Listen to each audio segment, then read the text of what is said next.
Alors, quand on arrive au bout du sculpte HD, plusieurs choses à faire. Donc, la première, ça va être d'aller checker notre visage. La manière dont je vous ai montré de le faire, c'était qu'à un moment donné, je switchais et j'utilisais la subdivision dynamique pour bosser dessus.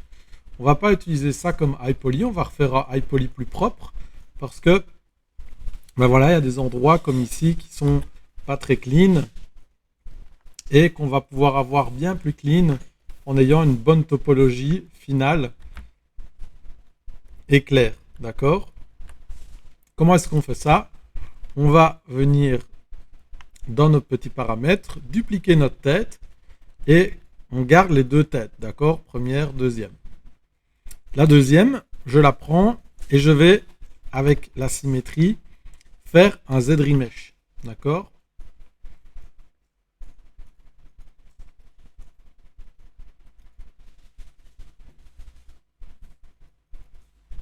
Donc là, magnifique Z-remesh. OK? Ce Z-remesh là, on peut voir qu'il m'a refait une topologie plus ou moins OK sur toute la tête. D'accord? La topologie ici, elle est sympa, mais elle n'est pas ouf non plus parce qu'elle ne suit pas non plus complètement les features faciales de mon visage. Mais pour le iPoly, ça nous suffit. D'accord? Cette tête-là, je vais juste un peu polish ce qu'il y a là en dessous, histoire que ce soit vraiment clean et que mon Z-remesh ne soit pas trop mal dans sa peau. Voilà. Et je refais un petit Z-remesh dessus. Voilà, histoire d'être sûr que tout est bien nickel. D'accord? Je vérifie, c'est OK. Ça a un peu mangé les yeux. Peut-être que je pourrais plutôt faire l'inverse. Donc, avant de faire mon Z-remesh, voilà, je prends le bas ici et je vais le polish. Comme ça, on est sûr que tout est bien fait du premier coup. Il ne faut pas hésiter à refaire si c'est pas propre. Vaut mieux être un petit peu strict à ce niveau-là et que tout soit bien plutôt que d'avoir un truc pas top. Donc j'ai fait mon polish sur les bords. Je refais un Z-remesh avec la symétrie. Et je vais de nouveau avoir un mesh comme tout à l'heure, sauf que cette fois sur les bords, c'est plus clean. OK? Ce mesh-ci, je vais l'utiliser pour la base de mon vrai final iPoly de tête. Et en fait, je vais le passer au-dessus de mon iPoly sculpté, qui est toujours là, puisque j'ai fait une duplication. Et je vais les afficher tous les deux, et rien que eux deux. Le mesh sur lequel j'ai fait le Z-remesh, je vais le projeter sur le mesh sculpté avec Project. Ça veut dire quoi? Ça veut dire que je vais demander à ZBrush de prendre le placement de tous les polygones de mon mesh Z-remesh et de les aligner au mesh qui est affiché en dessous, donc mon iPoly. Project, boum, il vient de le faire. OK?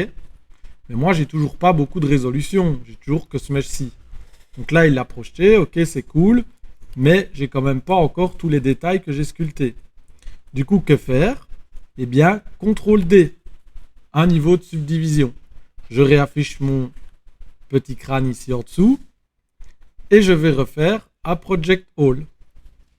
Et là, il réaligne de nouveau tous les polygones par rapport au maillage du dessous. Maintenant que tout est quasiment plus ou moins bien aligné, avant de refaire un CTRL D, je vais un peu descendre la distance de projection pour qu'il n'aille pas chercher trop loin.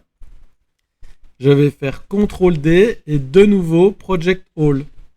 OK? Et j'en refais encore une fois. CTRL D, Project All. Ça prend un peu plus de temps puisqu'il y a 833 000 polygones à projeter. Et là maintenant, si je cache le crâne qui est en dessous, je n'ai plus aucune différence dans le maillage. D'accord? Donc j'ai tous les détails. Par contre, toutes les petites subtilités comme ça que j'arrivais pas à bien lisser, bah maintenant je vais pouvoir tout lisser magnifiquement puisque mon maillage de base est très très clean. D'accord? Si je dois afficher le maillage ici par rapport à l'autre, c'est incomparable. OK? Vous voyez là le maillage c'est une vraie hécatombe. Et ici, bah, tout est nickel. Donc du coup, je vais utiliser ce maillage là pour vraiment fignoler tous les petits détails sur mon crâne. Donc venir polish à gauche à droite les surfaces que j'arrivais pas à bien polish, très légèrement. Et venir marquer un petit peu plus certaines features avec standard, dame standard, sur mon visage.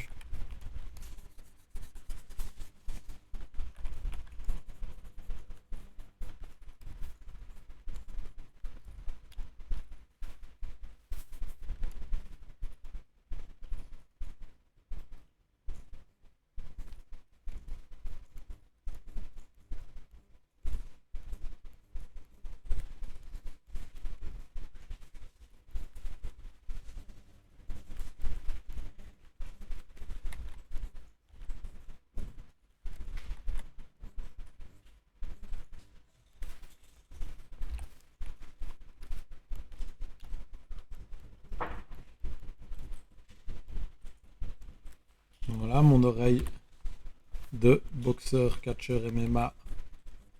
Je vais ajouter les derniers petits détails dedans.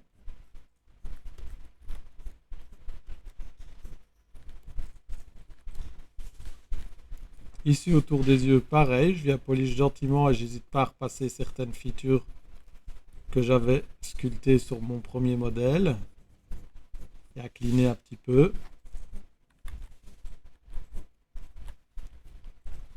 Pareil ici.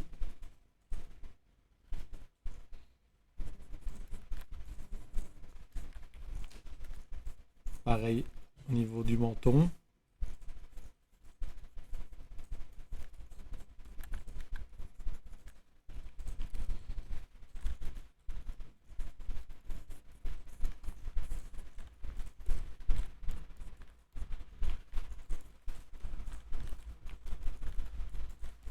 Voilà, je vais vraiment avoir un mesh beaucoup plus clean qu'avant,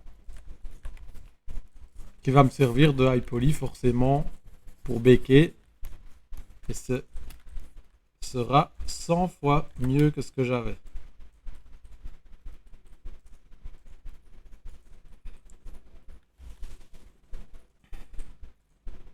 Alors pareil, si j'ai envie de mettre des petites asymétries dans le visage, histoire de le rendre un peu plus croyable, c'est maintenant aussi.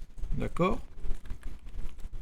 Donc, ce sera un petit peu bouger le côté de la bouche ici un peu plus haut, comme ceci.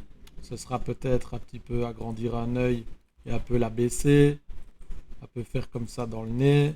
Monter une oreille un peu plus, l'agrandir un petit peu plus. Voilà, quelques petites asymétries comme ça.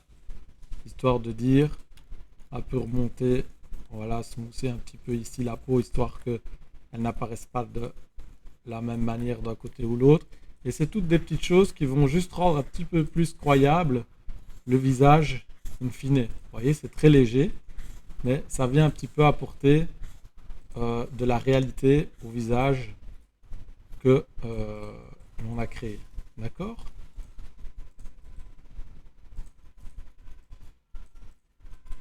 Voilà.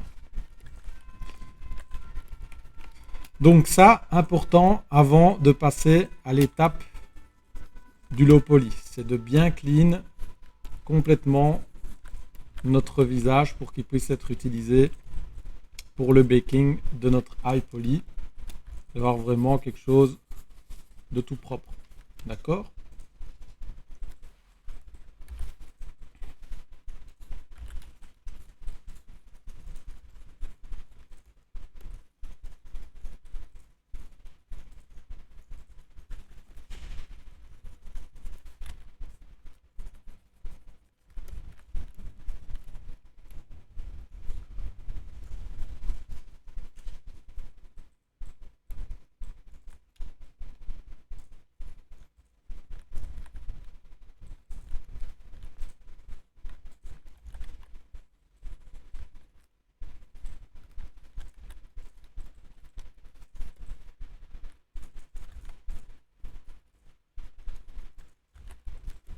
Voilà.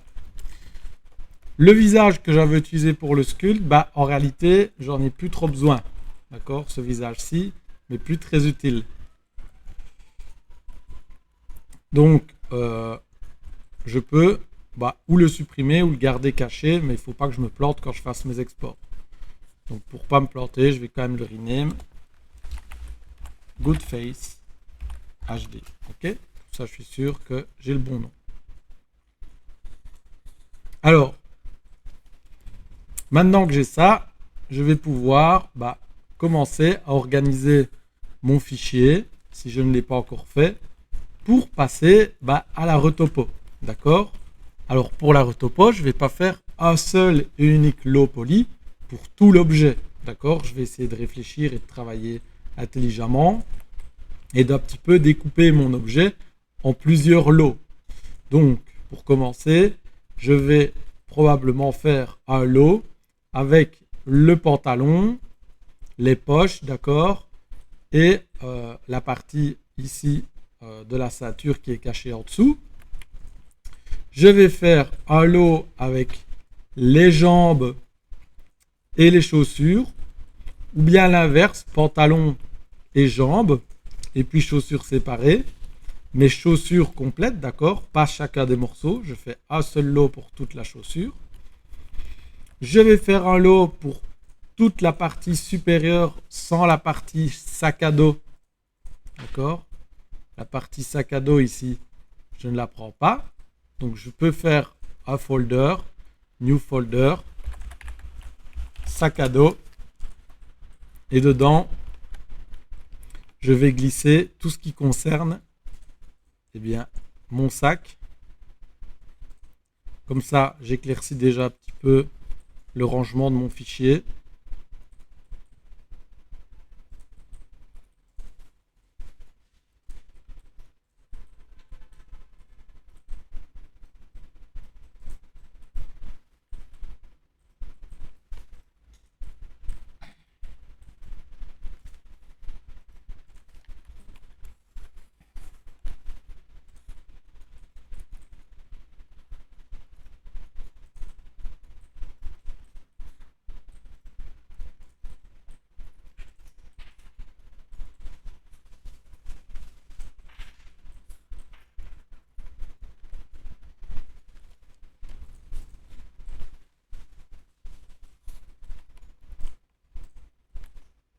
Voilà, je mets bien tout dans le folder ici. Sac à dos, Indeed.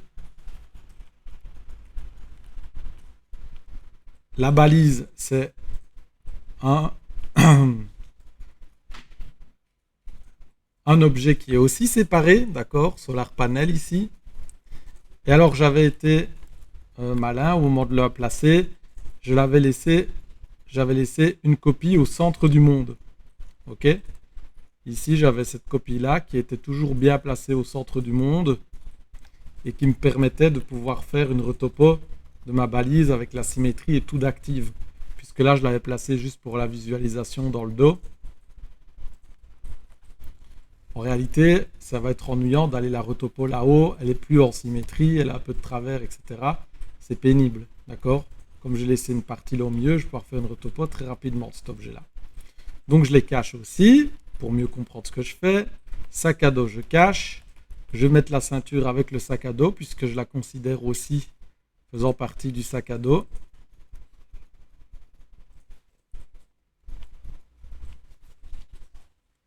Et là, vraiment, j'organise ma vision du lot, de l'objet lot, déjà au sein du HD. D'accord? Voilà. Et là, voilà. Là, je peux considérer que la partie supérieure, donc la veste avec le t-shirt, va pouvoir être prise en compte. Et les bras seront aussi à part. D'accord? Donc, tête avec cheveux, barbe séparés. Dans ce cas-ci, je les sépare, comme ça je peux me laisser l'opportunité après de faire plusieurs styles à mon personnage. Barbe, pas de barbe, moustache, pas de moustache. Ok? Pareil pour les cheveux, ils seront séparés. Et pareil pour sourcils et yeux. Ok? Ce sont des mèches séparées. La tête ne va pas être avec le t-shirt. D'accord? Voilà, ce sera comme ceci.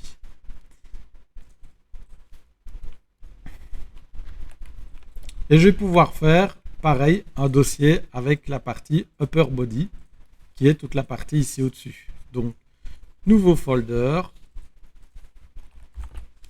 que je peux appeler upper body. Et dedans, je vais aller glisser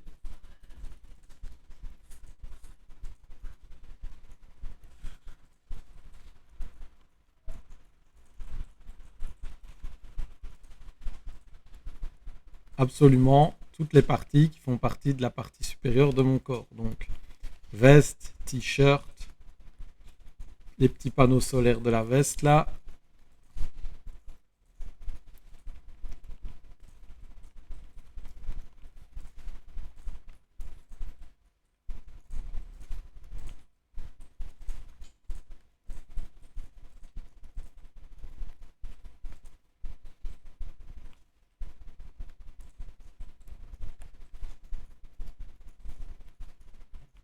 Voilà.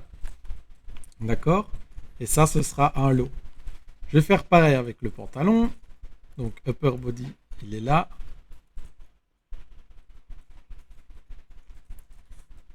Je fais un nouveau folder appelé pant ou lower body.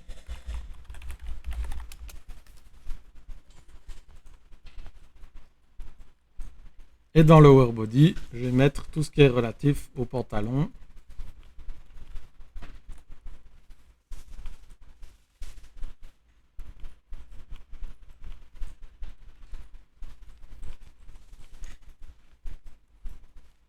Voilà, ma ceinture, j'en ai pas besoin. Quoique, on peut la garder juste pour dire. De toute façon, elle est vraiment cachée très fort sur la veste. Mon pantalon, je l'arrêterai probablement ici, dans mon lot. D'accord, il s'arrêtera ici. Mais c'est pas grave, on peut laisser tout ça.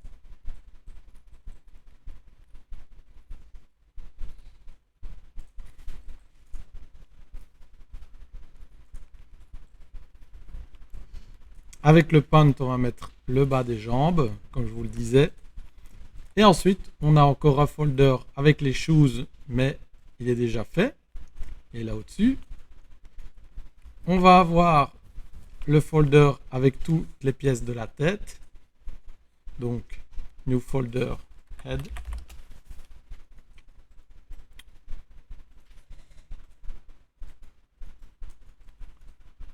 Il y a la moustache.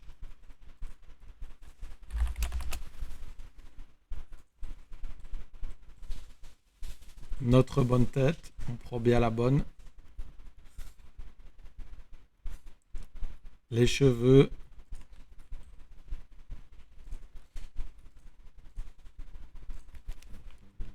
Ça n'a rien à voir. Les sourcils. Les cils. Les yeux. Voilà. C'est dans Head. Et enfin, je finis avec Hand et Arms. Qui pourrait aller dans Upper Body, bien sûr, puisque c'est le même. C'est le Upper Body. Mais je ne vais pas les faire dans le même mesh. J'ai envie de les faire séparer. D'accord? Du coup, juste pour mon organisation personnelle.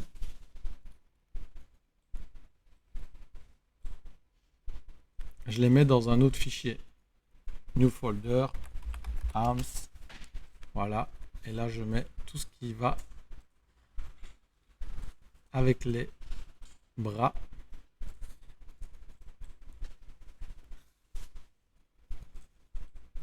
Et voilà, ça c'est la ceinture, je pense.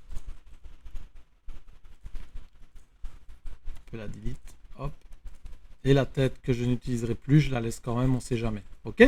Je me retrouve avec chacun de mes folders qui organise beaucoup mieux mon fichier. J'ai mes shoes. Ok? J'ai la petite borne de solar panel que je vais pouvoir utiliser pour ma retopo. J'ai mon sac à dos. D'accord, qui va aussi faire une props à lui tout seul. J'ai ma head avec tout ce qui va avec aussi, donc moustache, yeux, etc. J'ai les bras d'accord. Et upper body,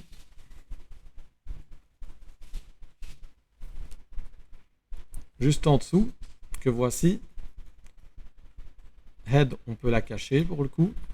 Voilà, comme ça, ce sera le lot de mon dessus de corps. Et j'ai lower body. Ok. Alors, pour rester sain d'esprit, je ne vous conseille pas forcément de tout exporter d'un coup en HD, de tout renommer d'un coup, mais plutôt de travailler par partie de personnage. D'accord? Donc là, si on commence à travailler, par exemple, sur le lower body, eh bien, je vais commencer à faire mon travail de préparation d'assets pour aller faire le load en Maya uniquement sur mon pantalon ici. Ok? Donc, pour ce faire, pour que ça fonctionne bien dans Maya, déjà, avant toute chose, je vais sauver. Ok? Faire un bon vieux save as et on va le renommer bien sculpt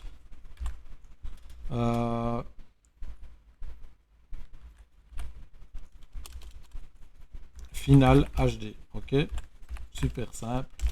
Comme ça, on sait que c'est le dernier avec les fichiers bien rangés. Tout ce qu'il nous faut. D'accord? Ce pantalon-ci, pour aller le retopo dans Maya, j'aimerais bien avoir des surfaces vraiment nickel. C'est-à-dire que si j'ai des trous comme ça dans mes surfaces, si j'ai des objets dans des objets, ce qui est le cas ici puisque j'ai travaillé vraiment de manière la plus rapide et intuitive possible, je vais devoir tout fermer. D'accord? Pour pas que Maya ne comprenne pas où est-ce qu'il doit aller snapper des points pour ma retopo. Si là, la surface passe dans une autre, il ne va pas comprendre où est-ce qu'il doit aller mettre les points de mon pantalon. Ok? Du coup, ce que je vais faire, c'est que tout cet objet-là, vu qu'il est en une seule partie, eh bien, je vais tout merger. D'accord? Je merge tout. Je m'en fous, c'est juste l'objet que je vais utiliser pour faire ma retopo. Ce n'est pas l'objet que je vais utiliser pour faire mon baking. Je viens de le sauver dans HD Final, mon objet pour faire mon baking. D'accord? Ici, je veux juste l'objet pour faire ma retopo. Du coup, je vais tout merger. Donc, je prends le premier.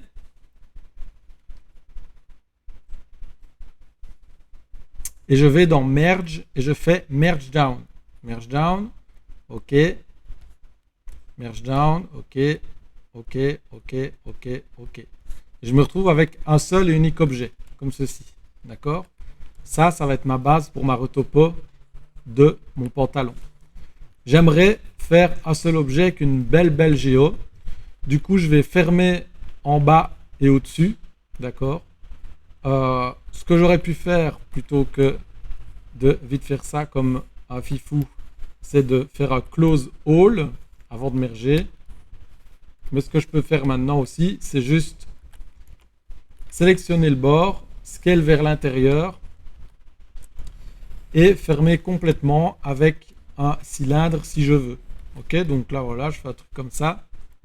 Append cylinder et avec le cylindre, hop.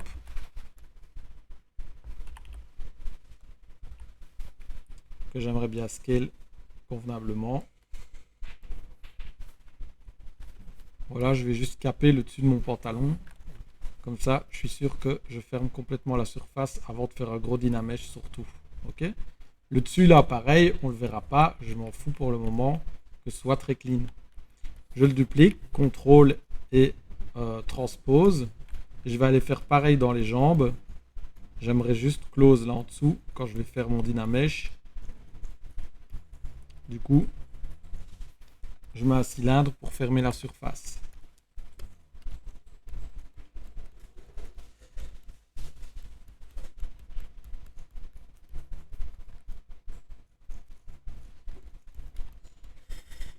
Voilà. J'oublie pas que ce mesh ne me sert juste qu'à faire mon low poly. Ok? Donc c'est pas grave si je suis un peu crasseux. Il me sert vraiment pas pour le baking. Ok? Là, j'ai un truc en tête, c'est faire un mesh que je peux amener dans Maya pour l'utiliser comme base pour faire mon lot.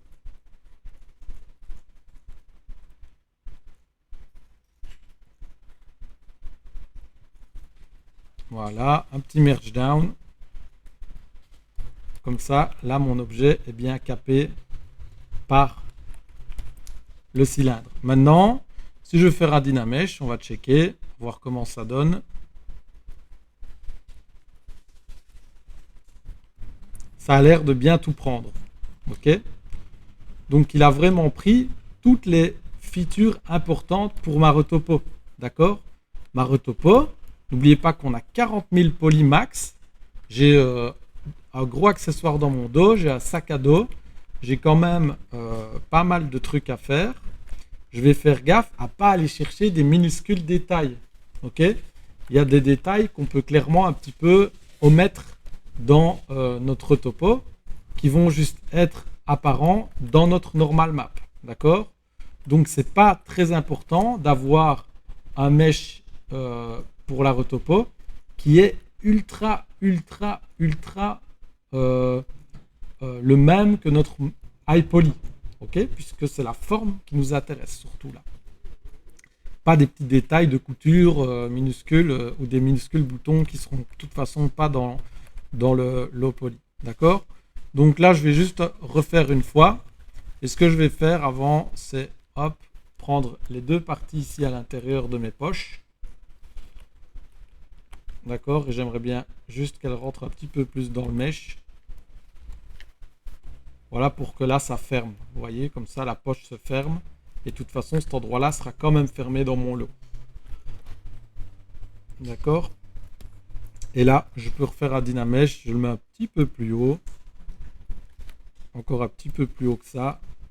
Voilà, quelque chose dans ce genre-là. J'ai pas besoin d'exagérer beaucoup plus. Ok? Je check un peu à gauche, à droite. Pour regarder que c'est bien, bel et bien fermé. Je peux utiliser le masque pour checker l'intérieur de mon modèle. Je vois bien que toute la surface est bien fermée, que je vais pouvoir faire ma retopo tranquillement sans que mes points aillent se snapper à gauche à droite sans que je comprenne pourquoi. Ok? Donc ça, je peux carrément l'utiliser comme référence dans Maya pour faire mon lot. D'accord? Et il fait partie de mon nouveau fichier que je vais de nouveau save as, pas save next.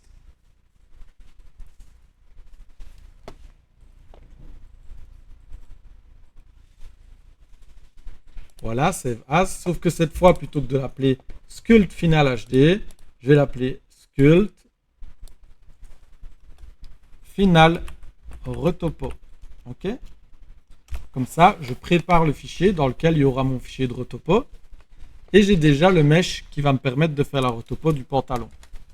Ce mesh-là, je peux simplement le sélectionner et l'export, puisqu'il est en une pièce. Je peux l'export directement ici. Et je vais le mettre dans mon fichier de travail, dans le dossier retopo. Et je peux l'appeler Pant. Ok? Je l'appelle pas Pant Low parce que c'est pas mon lot, c'est juste le Pant, la référence dont j'ai besoin pour faire ma retopo. Ok? Et là, le processus est exactement le même que pour le crâne. Je vais dans Maya.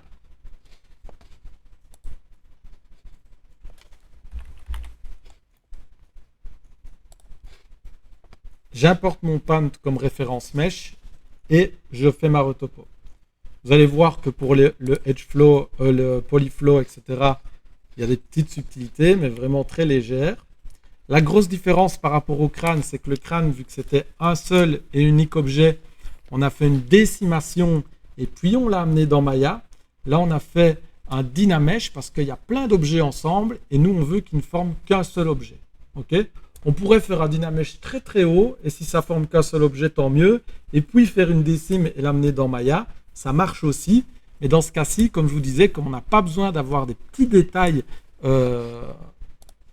dans notre référence mesh, il n'y a pas forcément besoin de commencer à s'ennuyer, à essayer de coller à 100% au sculpte, puisque nous, ce qui nous intéresse, je le répète, ce sont les formes globales. Et dans ce cas-ci, en termes de shape, j'ai tout ce qu'il me faut. J'ai les plis, j'ai la fin du pantalon qui vient se marquer ici au niveau de la jambe.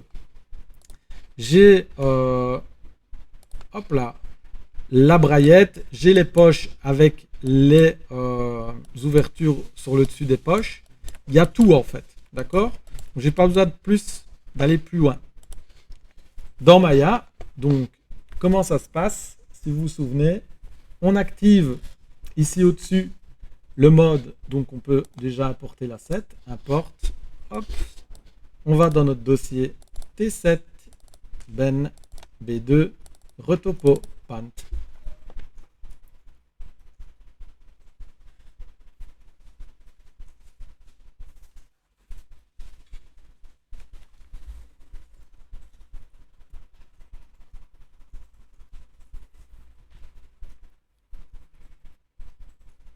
Alors, j'ai pas fait attention. Normalement, il n'y a pas tant de poly que ça. Ouais, 92 000. Si jamais ça va pas, hein, si c'est trop lent, puisque Maya kiffe pas trop les objets avec trop de résol, bon, on peut quand même faire un petit décime dessus hein, sur notre Dynamesh. Là, on va voir. Je pensais que ça irait, mais le PC a l'air un peu malade. Pendant qu'il fait ça, je vais toujours faire un petit décime de précaution ici. Ça va aller assez vite, voilà, puisqu'il n'y a pas beaucoup de polygones.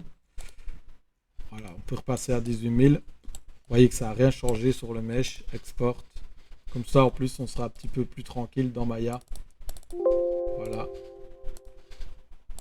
Puisqu'il a l'air de faire un peu des siennes quand même.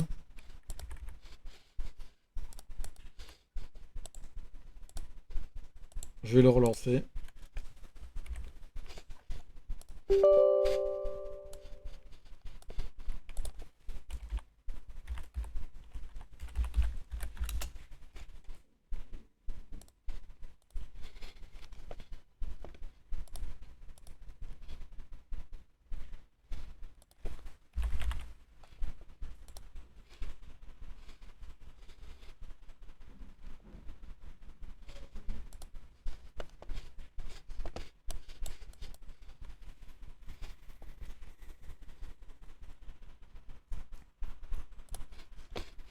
Pendant qu'il se lance, je peux déjà commencer à checker comment ça va se passer pour la suite. Donc, je vais avoir le mesh après de upper body. À mon avis, ça va exactement être comme pour le dessus. On va juste caper l'intérieur ici de la veste. Donc, on va rentrer l'épaisseur pour créer vraiment un énorme bloc entre la veste et le t-shirt. Ok. On peut rentrer un petit peu plus avec le lot jusque là et puis fermer. D'accord. Nous, on veut qu'une pièce hors de ça. Ça sert à rien de faire 36 layers ici pour l'objet. Il y a plusieurs écoles. Hein. En un seul bloc, c'est ce que je veux qu'on fasse cette fois-ci. On pourrait aussi essayer d'être un petit peu perfide et se dire, je fais la retopo que du bas du t-shirt, ici, et que de la partie ici devant, d'accord, comme ceci, parce que c'est la seule partie qu'on voit, d'accord. Si je réaffiche le reste, vous voyez que c'est vraiment la seule partie qu'on voit, et il faut vraiment aller chercher loin dans les angles pour aller voir ailleurs. Ça pourrait aussi être une solution, ok, de travailler comme ça.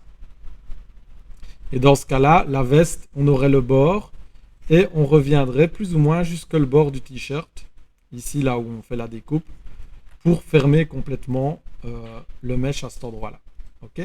Alors hop, on vient dans Maya, File, Import, et on va aller choper notre pantalon Decimate.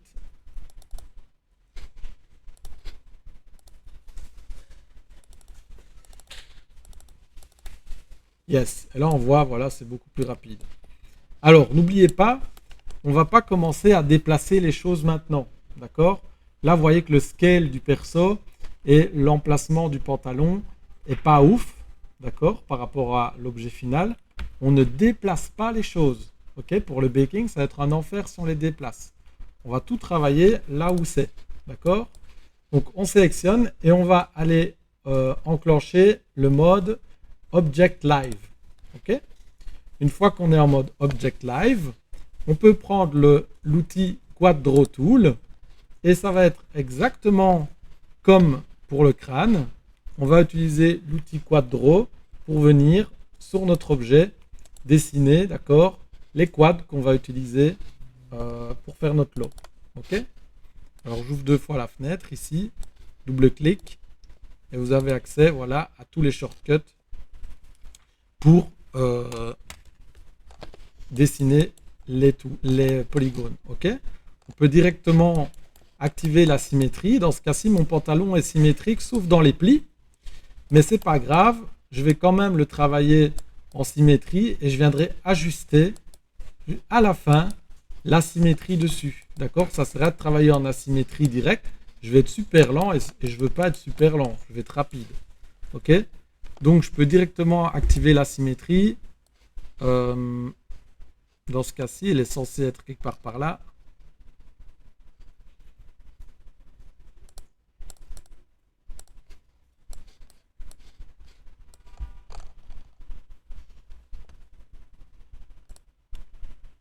Alors par contre, je bug.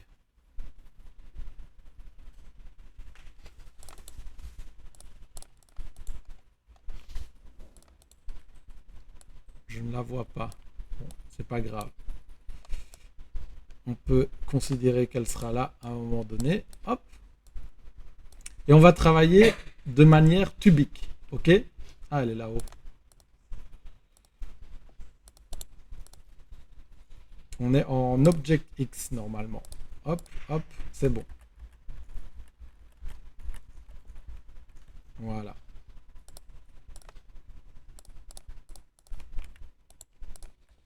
Parfait. Donc, de manière tubique, ça veut dire quoi? Ça veut dire qu'on va avancer sur les jambes. Il est considéré comme 2 cylindres. Donc, jusqu'ici, ça va être un seul et unique cylindre. D'accord? Et au niveau de la séparation, on va descendre. Je vous montre. Donc, au niveau de la taille, on peut y aller tranquillou. Pas besoin de faire des minuscules polygones pour commencer. On peut commencer avec des polygones assez grands. Ça va être plus sympa de venir rajouter des edges après, plutôt que de devoir optimiser après. D'accord?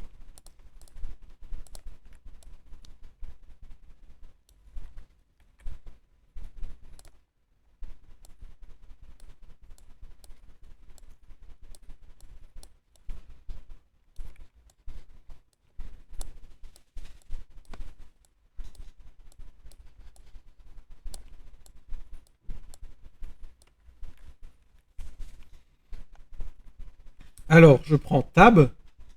Et si vous vous souvenez, avec Tab et clic de la souris, on va pouvoir faire un extrude complet de l'edge. D'accord? Ce qui va me permettre d'être beaucoup plus rapide.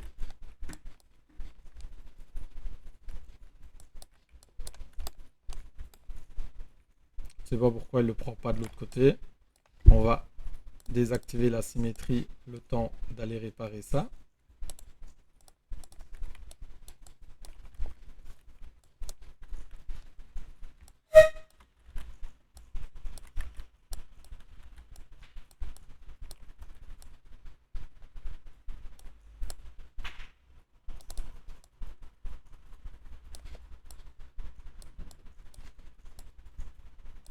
Voilà.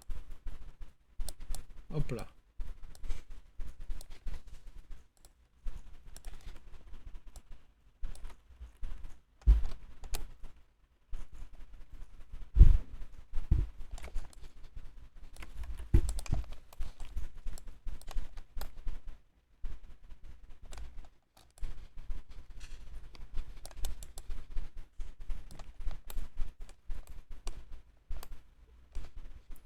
Et avancer comme ça avec le tab va vous permettre d'être beaucoup plus rapide. D'accord? On va pas passer 10 heures sur un pantalon.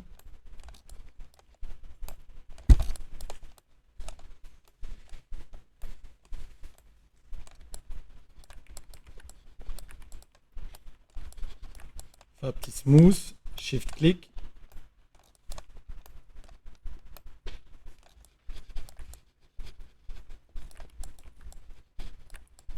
Voilà.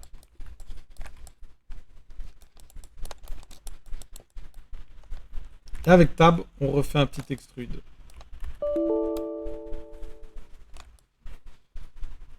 Ok. Et encore un, jusqu'ici plus ou moins. D'accord? Jusque le moment où on a la séparation qui commence à arriver.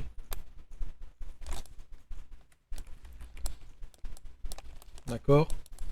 Alors, le must, c'est à cet endroit-là de laisser les choses comme ceci pour le moment. Ok? N'essaye pas de résoudre tout de suite tous les problèmes ou tous les futurs problèmes. D'accord? Le plus important, là, c'est de continuer à tracer des polis. Du coup, comment je peux faire?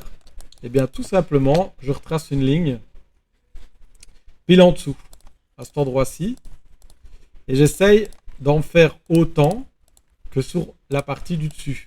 Ok? Histoire d'avoir le même nombre de polygones pour le moment. Ça va?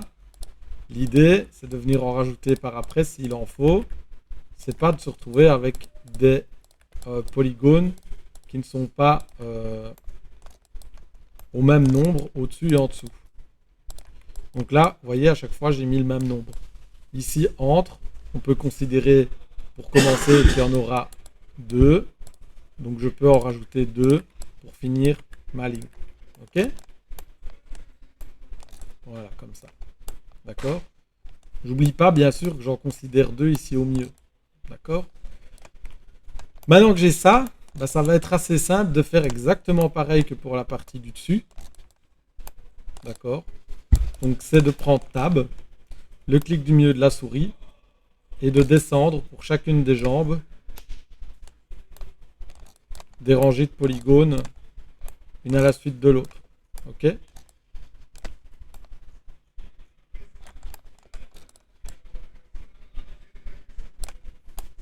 Voilà, je peux un peu me réajuster à chaque fois sur les pockets là.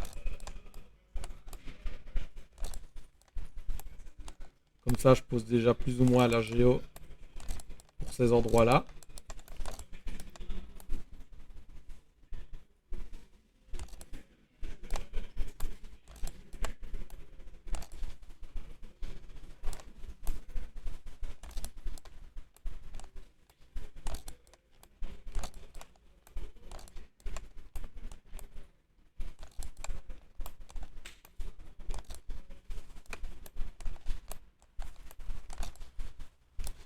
D'accord. Un petit smooth, histoire d'aligner et de redistribuer un petit peu la géo.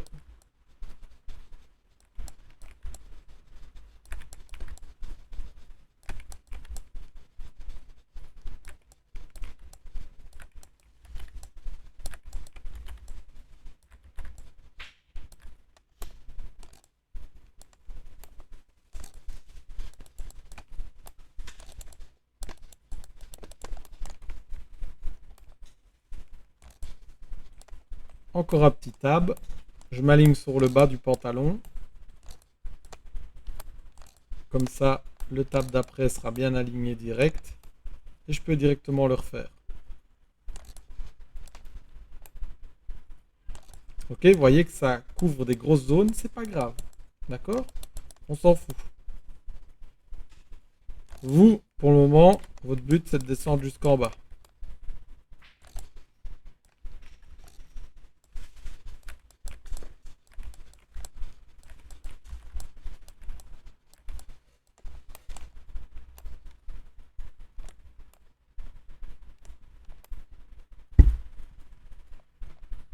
Et là, boum, voilà. D'accord? Comme ça. On peut remettre un petit smooth. Il va égaliser l'histoire. Si on a envie que le smooth soit plus grand, B, d'accord? Et avec B et la molette du milieu, choisir la taille du smooth, de la brush. Donc on peut un peu l'augmenter. Ça nous permet d'avoir un impact sur de plus grandes zones. Ça va être pratique par après quand on va rajouter de la résole là dans notre pantalon. Ok. Donc vous voyez que là, le pantalon, la géo, on l'a couvert vraiment assez rapidement. Ok. On est sur un truc assez low, c'est normal. Et on a rempli notre mission qui était de venir le plus vite possible, entre guillemets, recouvrir toute la zone. Ok.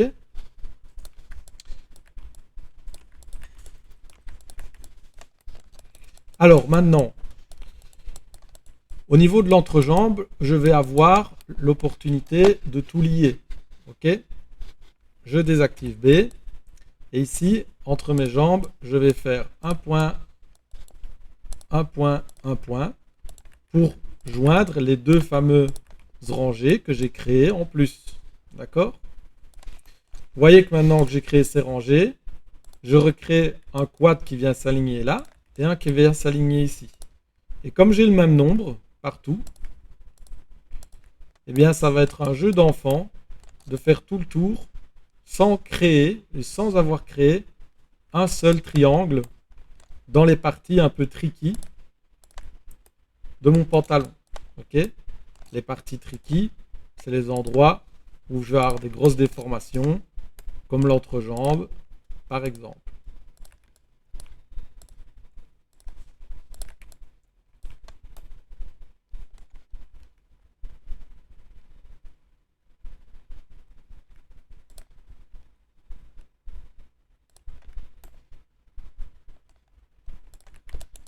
Voilà. Ok? Maintenant que j'ai ça, eh bien, le but, ça va être de rajouter de la géo depuis au-dessus ou depuis les bords, comme ceci, pour venir, eh bien, suivre le mieux possible mon modèle de référence. Alors, je parlais de triangles il y a 2 minutes. Les triangles ne sont pas interdits, d'accord? Les triangles, au contraire, vont même nous aider à certains endroits à mieux venir suivre les formes de notre modèle. Ok? Là où il faut faire attention avec les triangles, c'est plus dans les endroits où il va y avoir beaucoup de déformations, comme je viens de le dire. Donc tous les endroits ici au niveau des entrejambes, on va essayer d'éviter d'en faire de trop, d'accord, des triangles.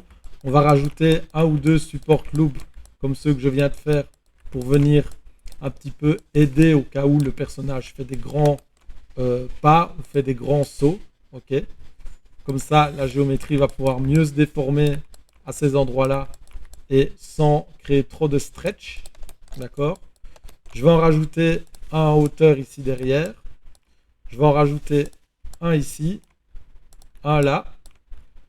Et je peux en rajouter aussi deux à ces endroits-là.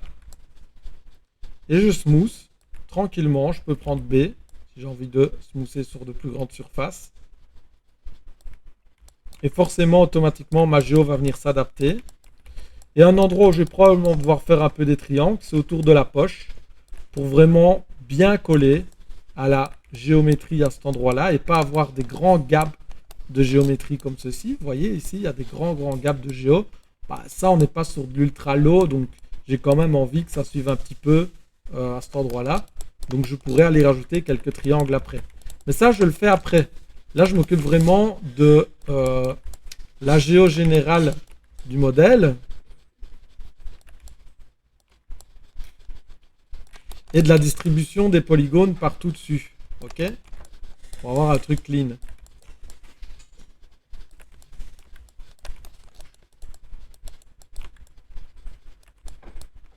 Alors, j'ai rajouté des edges en haut. Je vais en rajouter ici aussi pour bien terminer le dessous de mon pantalon et avoir vraiment quelque chose de clean là au-dessous.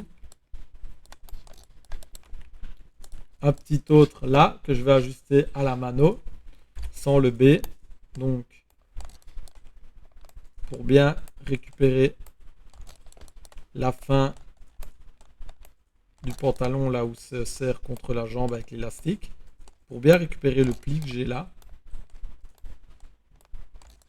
dans mes shapes. Ok. Votre low poly, comment est-ce qu'il sera bon? Qu'est-ce qui me dit que votre poly va être réussi ou non? Ça va être 1. Le low poly est dans un polycount raisonnable. C'est-à-dire j'ai pas un pantalon de 6 millions de polis. 2, ben, la topologie globale n'a pas trop de polygones qui ont des tailles différentes. Il y a une homogénéité dans la topologie globale des polygones. J'ai pas des minuscules polis à un endroit et puis des énormes quads à un autre endroit. Ok. 3, ça va être la capacité de votre low poly à adopter convenablement les formes du high poly. Ok, ça va être le suivi de shape. Donc ça va être important aussi. Votre low poly, il est bon si on ne perd pas trop de shape comparé au high poly. Et puis ce qui va être important aussi, c'est le polyflow. C'est-à-dire, est-ce qu'on a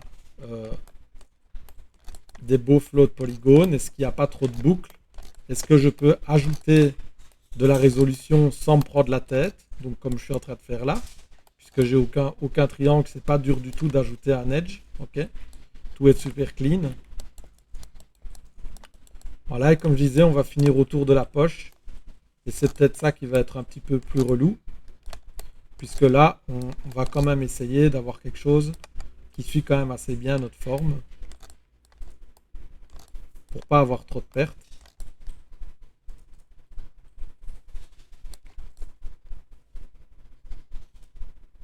Et pour ça, le top, c'est de sortir le knife, tout simplement. L'outil knife.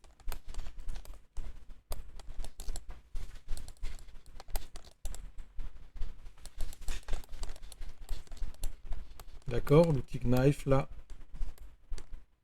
Je peux le prendre direct, ici. Et avec lui, je vais venir créer justement les fameux triangles dont je vous parle. Mais proprement. Hop. Et je vais pouvoir venir voilà, marquer un petit peu plus toutes les features de ma poche. L'endroit ici où on a l'ouverture.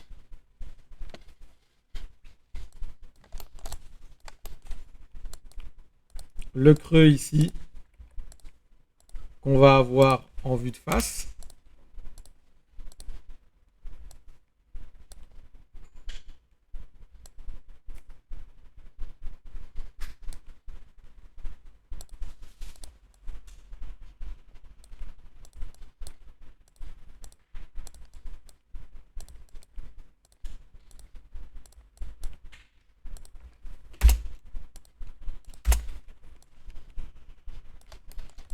Voilà, et là je gère le n-gone que je viens de créer. Quand je crée un n-gone, je dois absolument le gérer tout de suite. Ok, ne devez pas attendre, il faut directement gérer le problème. Parce que sinon vous allez l'oublier. Et c'est chiant pour après. Ok. Et là, au niveau de ce polygone-ci, on va indiquer à Maya comment le prendre en compte. D'accord. Là, pour le moment, il est incompris. Il a une forme qui ne convient pas. Donc on va forcer le triangle aussi. Comme ceci. Ok. Ouais. Vous avez triangulé la première face sur laquelle vous avez découpé un... Celle-là? Ouais. Alors, je force la triangulation ici, comme ceci. Comme ça, Maya ne doit pas interpréter la normale qui est créée automatiquement avec le cut qu'il y a là. C'est-à-dire que là, si je supprime cet edge-ci, ok, attends, hop, et là, normalement si je fais ça, non. Delete edge, c'était...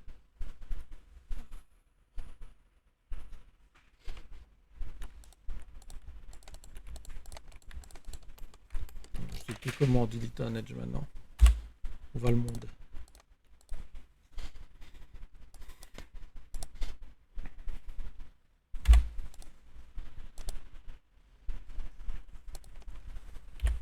Voilà, hop, c'est fait. Voilà, cet edge là, tu vois, là quand je coupe ma face, si tu veux, on a encore une face qui est plus ou moins potable. Mais souvent, ce qui va se passer, c'est que selon comment tu coupes ta face, il peut se passer des choses comme dans ce genre-ci, où tu vas avoir un angle très obtus avec un angle aigu. Et du coup, Maya, n'importe quel autre programme, quand tu vas loader le fichier, si tu n'as pas un triangle forcé, eh bien, le programme va devoir lui interpréter une coupe ou comme ça, ok, ou une coupe comme ça, d'accord. Et si toi, tu ne le fais pas à sa place, eh ben, peut-être que quand tu vas faire ton baking dans Substance, lui, il va interpréter ça comme ça. Donc ta normale va se baker sur une face qui a été interprétée avec un triangle comme ça. Et quand tu vas aller dans Unreal, eh ben, ça va être interprété comme ça. Et du coup, ta normale va pas être correcte à cet endroit-là. Du coup, juste par habitude, dès que je fais un triangle sur une face comme ceci, je le fais proprement en découpant la partie qui est là, tout simplement. Et alors, autre chose, dans ce cas-ci, on est près d'une zone qui a tendance à fort se plier. La jambe à cet endroit-ci se plie plus souvent de l'avant vers l'arrière, d'accord? Et un pli qui est comme ceci, forcé, entre guillemets, va se plier beaucoup plus facilement de haut en bas, comme ceci, comme un angle ouvert fermé, d'accord? S'il est forcé aussi, parce que s'il n'est pas forcé, eh bien, peut-être que Maya, il va se dire, eh bien, à cet endroit-là, si j'ai un pli, je veux qu'il se plie dans ce sens-ci. Ouais, mais moi, ça ne m'arrange pas s'il se plie dans ce sens-là, parce que ce ne sera pas propre. C'est plus logique que le pli, il se plie comme ça, à cet endroit-ci. Voilà, tout simplement. C'est pour ça que je force la triangulation complète quand j'ajoute un edge à cet endroit-là. D'accord?